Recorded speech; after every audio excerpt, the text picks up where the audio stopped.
in Chinese, we are here. Happen to be in the hospital today.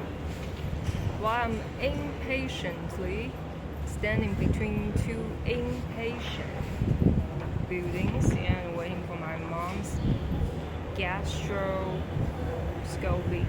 Let's learn some Chinese. Let's do it. So I have covered Hanzi in a few videos. In one video I've talked about its two meanings. Low can mean building or floor.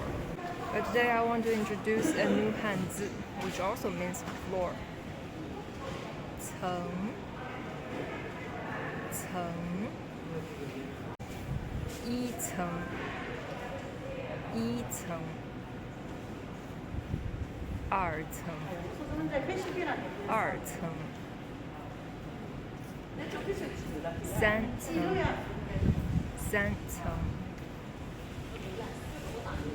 四层 四层 五层 五层 For floor, in your brain, you need to have at least two versions in Chinese. First one, low. Second one, 层.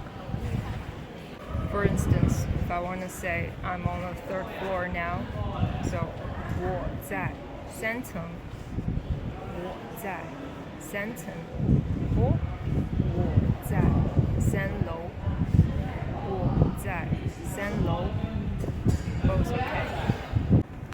Alright, ready?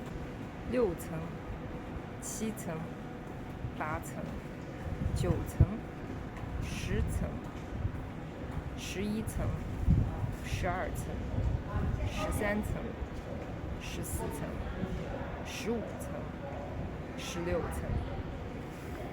Alright, that's all for this episode. We have learned Hanzi 层, which means floor. So when you're asking directions in Chinese, try to use both versions, 层 or 楼. Also, you need to be prepared to hear these two different versions in the answers. Now in Chinese, we are here. Don't forget to subscribe and give me a like. I'll see you soon in the next episode. Bye.